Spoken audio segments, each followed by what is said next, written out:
আসসালামু আলাইকুম। একদিনের ভ্রমণে ঘুরে আসলাম সোনারগাঁও পানাম সিটি এবং জাদুঘর থেকে। ঢাকা কিংবা আশেপাশের এলাকা থেকে খুব সহজে ঘুরে আসা যায় সোনারগাঁওয়ে। জাদুঘরের সামনে এক রেস্টুরেন্টে কাচ্চি খেয়ে আমরা যেন কাচ্চির টেস্টই ভুলে গিয়েছিলাম। তাই এই এরিয়াতে খাবার না খেয়ে আমি সাজেস্ট করব হাইওয়েতে কোনো ভালো রেস্টুরেন্টের খাবার খেতে। সকাল সকাল আমরা ঢাকা থেকে বাইকে করে রওনা হই সোনারগাঁওয়ের পথে। হাইওয়েতে আমরা সকালে নাস্তা সেরে নেই। আমরা মদনপুর হয়ে গ্রামের রাস্তা ধরে যাই, তাই কিছু প্রাকৃতিক সৌন্দর্য উপভোগ করতে পারি। আমরা যেই সময় গিয়েছিলাম প্রচুর স্কুল পিকনিকে এসেছিল, তাই একটু বেশি ঝামেলা ছিল। শুরুতে আমরা পানাম সিটি ঘুরে দেখব। এটি হলো পানাম সিটির এন্ট্রি পয়েন্ট এবং টিকিট কাউন্টার। সম্ভবত সব কিছুর দাম বৃদ্ধির পাশাপাশি এখানেও টিকিটের মূল্য বৃদ্ধি করা হয়েছে। 15 টাকার টিকিট এখন 20 টাকা। যাই হোক, এখন প্রবেশ করার পালা। পানাম নগর বা পানাম সিটি বাংলাদেশের হারানো নগরী হিসেবে সুপরিচিত। 15 শতকে ঈশা খাঁ সোনারগাঁওয়ে বাংলার প্রথম রাজধানী স্থাপন করেন। সোনারগাঁওয়ের প্রায় 20 বর্গ কিলোমিটার এলাকা জুড়ে গড়ে উঠেছে এই নগরী। পানাম নগরীর চতুর্দিক থেকে পঙ্খিরাজ খাল দিয়ে ঘেরা। পানাম নগরের বিভিন্ন স্থাপনার নির্মাণ শৈলীতে রয়েছে ভিন্নতার ছাপ। তৎকালীন ধনিক শ্রেণীর এই নগরীর প্রতিটি দালানে রয়েছে অপূর্ব কারুকার্য ও আভিজাত্য ছোঁয়া। নগরীর বুক চিরে চলে যাওয়া রাস্তার দুই পাশে রয়েছে প্রায় 52টি ভবন। মূল রাস্তার উত্তর দিকে 31টি এবং দক্ষিণ দিকে 21টি ভবন রয়েছে। এই ভবনগুলো কোনোটি একতলা, কোনোটি আবার 2 তলা বা 3 তলা বিশিষ্ট। নগরীর অভ্যন্তরে আবাসিক ভবন ছাড়াও মসজিদ, গির্জা, মন্দির, মঠ, নাচঘর, চিত্রশালা, পান্থশালা, দরবার কক্ষ, পুরনো জাদুঘর, গোসলখানা ও গুপ্তপথ রয়েছে।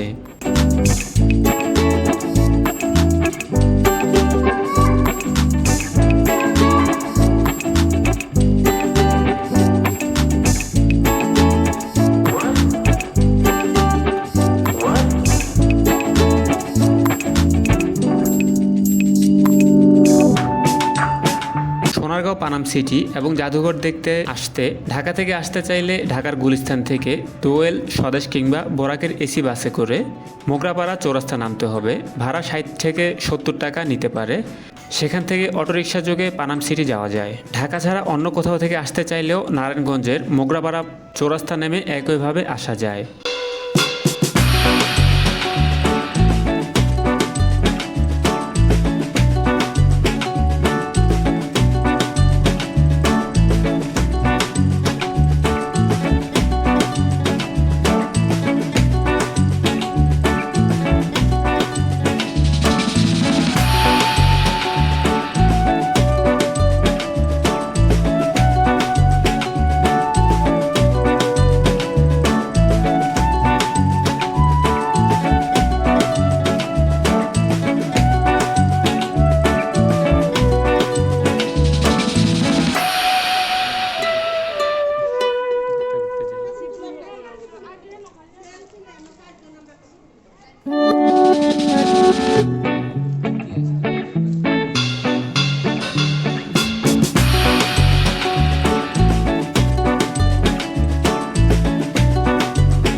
পানাম সিটি থেকে অল্প দূরত্বে রয়েছে লোকশিল্প জাদুঘর। হেঁটেই সেখানে যাওয়া যাবে। জাদুঘরের পাশে রয়েছে বিশাল পার্কিং। পার্সোনাল গাড়ি নিয়ে গেলে সেখানেই পার্কিং করা যাবে। লোকশিল্প জাদুঘরের প্রধান গেটের এন্ট্রি ফি 50 টাকা। এছাড়া ভেতরে বড় সর্দার বাড়ি নামে একটি খুব সুন্দর বাড়ি রয়েছে, যার প্রবেশ মূল্য 100 টাকা।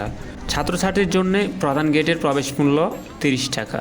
আবহমান গ্রাম বাংলার সংস্কৃতি ও লোকশিল্পকে ধরে রাখা ও সর্বজন স্বীকৃতি দেওয়ার উদ্দেশ্যে 1975 সালের 12ই মার্চ শিল্পার্য জয়নুল আবেদিন সোনারগাঁওয়ের পানাম নগরীর একটি পুরনো বাড়িতে বাংলাদেশ লোক ও কারুশিল্প ফাউন্ডেশন প্রতিষ্ঠা করেন।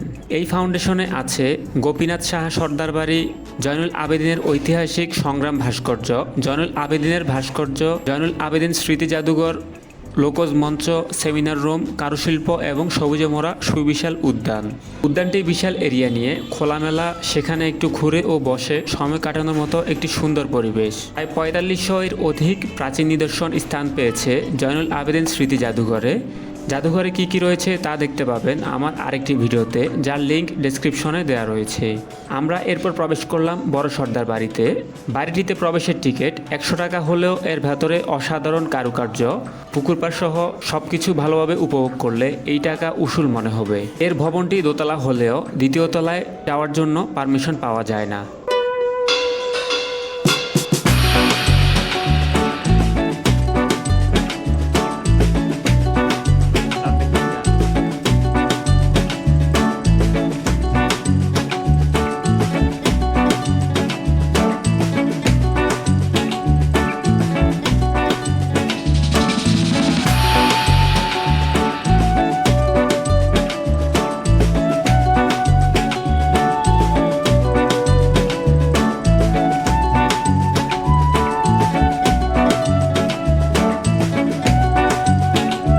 পুকুর পাড়ে কিছু ফটোশ্যুট করে নেই, এখানে খুব সুন্দর ছবি উঠে।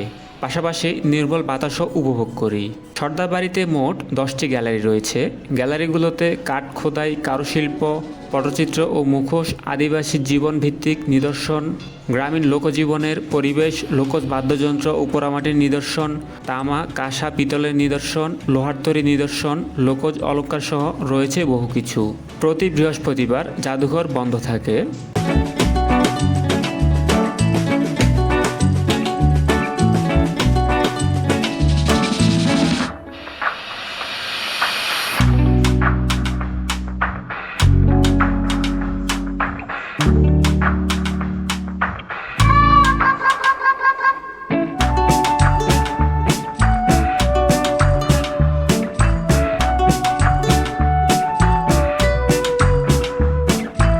লেগেছে পানাম সিটি এবং জাদুঘর ভ্রমণ জানিয়ে দিন কমেন্টে। আমার ভিডিওটি দেখার জন্য ধন্যবাদ।